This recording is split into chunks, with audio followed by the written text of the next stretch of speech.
Hello friends, मैं पार्थो गोमा जी। आप देख रहे हैं मेरा यूट्यूब चैनल पार्थो टेक्नोजोन। तो फ्रेंड्स, आज जिस टॉपिक के बारे में मैं डिस्कस करूंगा वो है rejection criteria of the wire rope sling. यानी कि क्या क्या फिजिकल कंडीशन के वजह से किसी भी वाररोप स्लिंग को हम लोग रिजेक्ट करेंगे, और वो कंडीशन कैसे आता है, क्यों आता है, उसका रीज़न क्या है, वो भी हम लोग डिस्कस करेंगे। साथ साथ उसको कैसे हम लोग प्रिवेंट कर सकते हैं, उसको कैसे अवॉइड कर सकते हैं, उसके बारे में भी हम लोग बात करेंगे। तो वीडियो को पूरा तक देखिए, और आप इस चैनल में न्यू हो तो आप सब्सक्राइब कर दीजिए और बेल आइकन प्रेस कर दीजिए। इसी तरह मैं इंडस्ट्रियल टॉपिक के बारे में वीडियो लाते रहता हूँ। तो चलिए वीडियो को करते हैं शुरू। तो देखिए, पहले का जो कंडीशन है या फिर क्राइटेरिया भी बोल सकते हैं, वो है किंकिंग।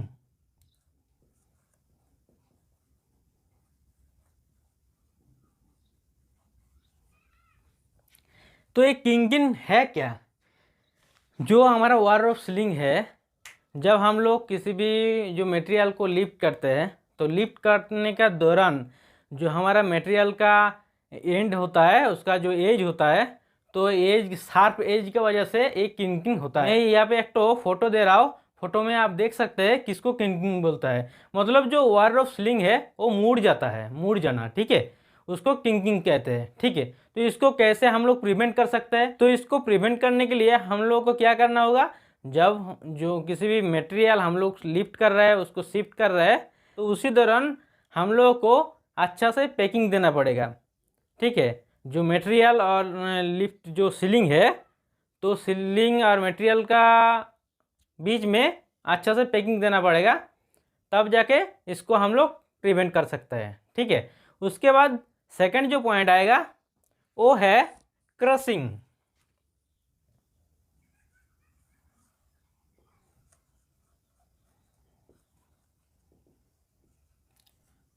तो ये क्या है? तो क्रशिंग क्या है? जो हमारा वाररोप स्लिंग है, वो बहुत टाइम उसका जो राउंडनेस है, वो राउंडनेस खत्म हो जाता है, मतलब उसको चैप्टा हो जाता है। ठीक है, एक तरफ पे चैप्टा हो जाता है। तो ये कैसे होता है? तो मान लीजिए आप किसी भी मटेरियल को शिफ्ट कर रहे हैं ये वाररोप स्लिंग के द्वारा। तो वाररोप स्लिंग के द्वारा मटेरियल शिफ्ट करने के बाद जब उसको लोअरिंग करेंगे, वो मटेरियल को नीचे रखेंगे, तो नीचे रखने का टाइम नीचे पैकिंग अच्छा से नहीं दिया, या फिर पैकिंग बिल्कुल नहीं दिया, तो क्या होगा, जो हमारा मटेरियल तो नीचे रह गया, उसके बाद जब स्लिंग को निकालेंगे तो फोर्सफुली हम लोग को खींच के निकालना पड़ेगा। तो खींच के निकालने का टाइम क्या होता है, वो जो वाररोप स्लिंग वो घिस जाता है। तो घिस जाने की वजह से ये हमारा क्रशिंग जो कंडीशन होता है, यहाँ पे मैं फोटो दे रहा हूँ, आप देख सकते हैं किसको क्रशिंग कहते हैं। ठीक है, उसके बाद जो तीसरा पॉइंट आएगा वो है bird gauge.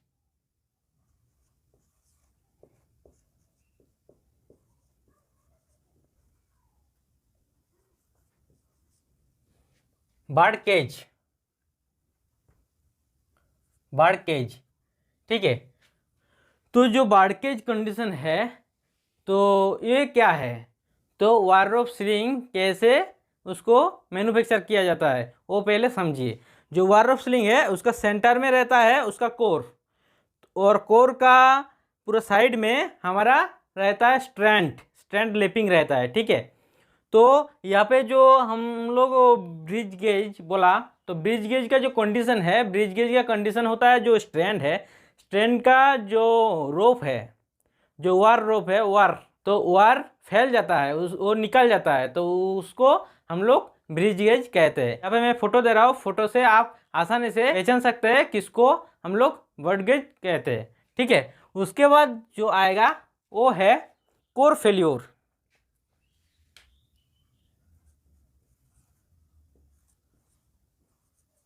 Core failure,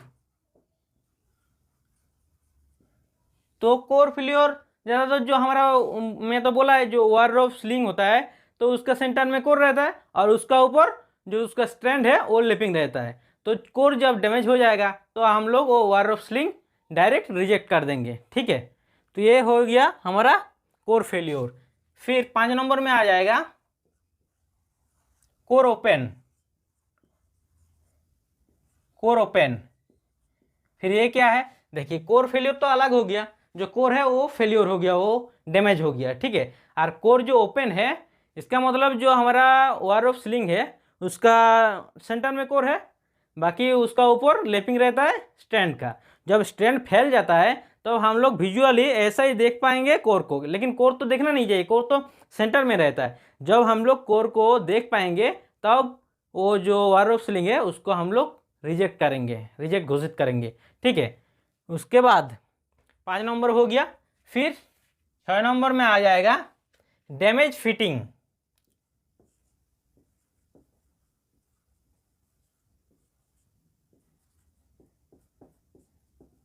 damage fittings,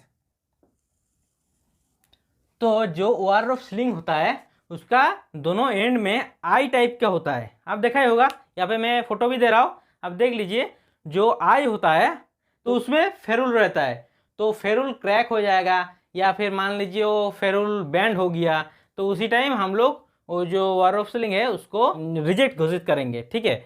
और एक है जो थिम्बल है, थिम्बल भी डैमेज हो जाएगा तो उसको भी हम लोग उसको रिजेक्ट कर देंगे, ठीक है।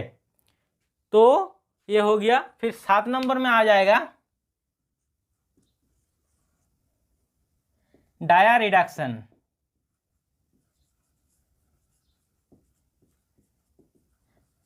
यानी कि जो हमारा वायर ऑफ स्लिंग है उसका डाया रिड्यूस हो जाना।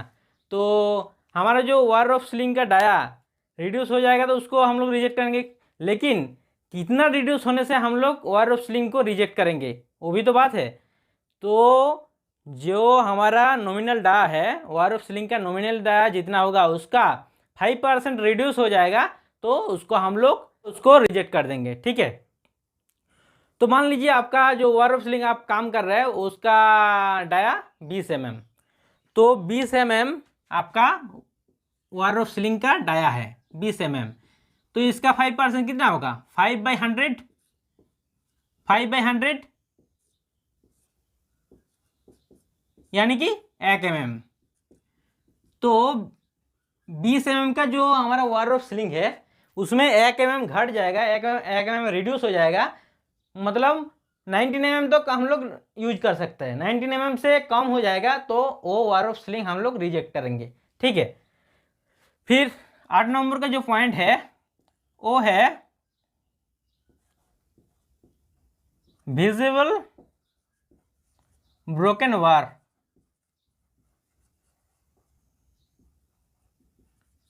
विजिबल ब्रोकन वायर यानी कि हम लोग जो विजुअली हम लोग ऐसा ही देख पाएंगे जो हमारा जो वायर ऑफ स्लिंग है उसका वायर कटा हुआ है तो हम लोग रिजेक्ट करेंगे, लेकिन कितना वायर कटा हुआ रहेगा तो वो हमारा वायर ऑफ स्लिंग हम लोग रिजेक्ट करेंगे, वो भी तो बात है। तो उसका जो हमारा कंडीशन है, यानी कि हमारा जो वायर ऑफ स्लिंग का स्टैंड है तो वहाँ पे जो हमारा तो ले लेंथ रहता है, ले लेंथ, तो ले लेंथ वन ले लेंथ में ले लेंथ वन ले लेंथ में हमारा 6 वायर कटा रहेगा, ठीक है, डैमेज रहेगा, तो उसको हम लोग रिजेक्ट करेंगे, ठीक है। और एक बात है, ये तो एक ले लेंथ में, और एक कंडीशन होता है एक ले लेंथ और सेम जो स्ट्रैंड होता है ना, स्ट्रैंड में 3 वायर डैमेज रहेगा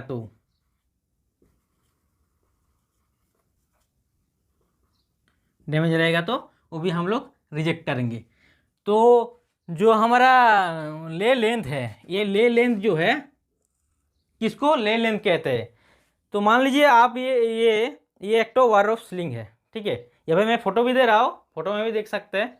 तो ये जो वायर ऑफ स्लिंग है तो यहाँ पे सेंटर में हमारा कोर रहता है और उसका ऊपर जो हमारा स्टैंड है वो लेपिंग रहता है। तो मान लीजिए एक्टो स्टैंड यहाँ पे शुरू हुआ है, शुरू होके घूमते घूमते घूमते घूमते फिर यहाँ पे आके उसी पोजीशन में आएगा। तो ये पोजीशन में आने के लिए कितना लेंथ लगता है वो उसका जो ले लेंथ होता है, ठीक है। तो एक ही ले लेंथ में जो सिक्स वार हमारा डैमेज रहेगा तो उसको हम लोग रिजेक्ट करेंगे।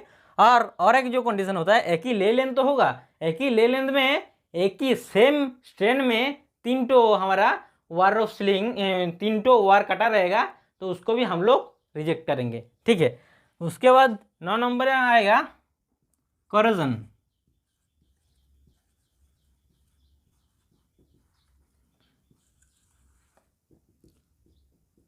तो बेसिकली कोरोजन की वजह से हमारा जो वार ऑफ स्लिंग डैमेज होता है उसका मेन रीजन क्या है पता है? मेन जो रीजन है इग्नोरेंस।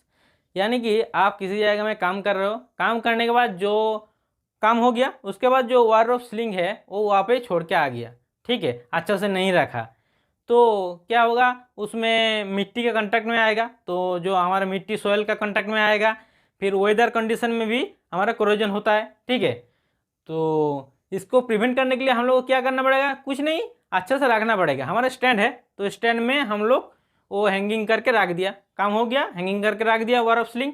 फिर जब काम हो जाएगा वो स्टैंड से निकल के काम में लेके जाओ। फिर आप मान लीजिए आपका पास जो स्टैंड है वो भी नहीं है, वो वहाँ पे अवेलेबल नहीं है, तो क्या करेंगे? नीचे मिट्टी में रखिए। तो मिट्टी में रखने का पहले नीचे लकड़ी का पैकिंग दीजिए या फिर कुछ प्लास्टिक दीजिए, उसका ऊपर रखिए। ठीक है, तो ऐसे हम लोग ये कोरोजन जो रीजन है वार ऑफ स्लिंग को डैमेज करने के लिए, तो उसको हम लोग प्रिवेंट कर सकते हैं। उसके बाद नेक्स्ट जो हमारा पॉइंट आएगा वो है इलेक्ट्रिक और जो हमारा आर्क होता है, आर्क डैमेज।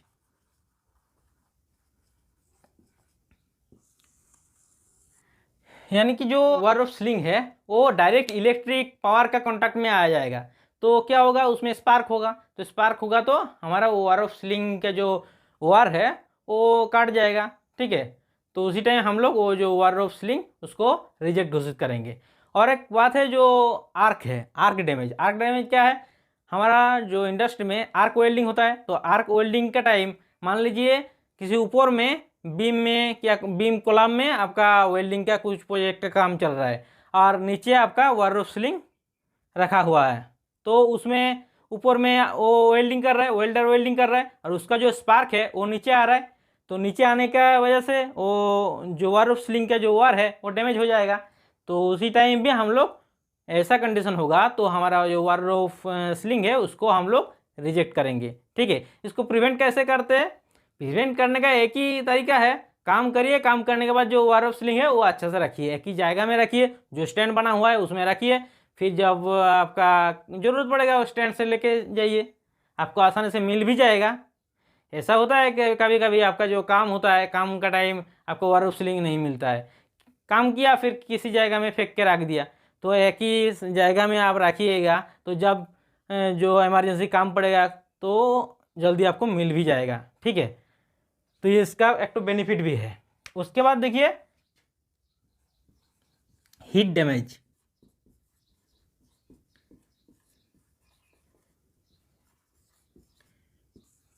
तो हीट डैमेज मतलब हीट की वजह से जो वार ऑफ स्लिंग डैमेज होता है। बहुत टाइम वो जो हमारा एसएमएस में है, एसएमएस या मान लीजिए आपका रोलिंग मिल या फिर जो कास्टर है, कास्टिंग, इसी जगह में हॉट काम होता है। ठीक है, तो उसी जगह में हम लोग लिफ्टिंग का काम कर रहे हैं, कुछ रिगिंग का काम कर रहे हैं, तो वो एक इंटरवल का, एक टाइम का इंटरवल का बाद वो हमारे जो वार ऑफ स्लिंग है उसको चेंज करना पड़ेगा। ठीक है, वो आपका जो जैसा सिचुएशन है ऐसा करना पड़ेगा।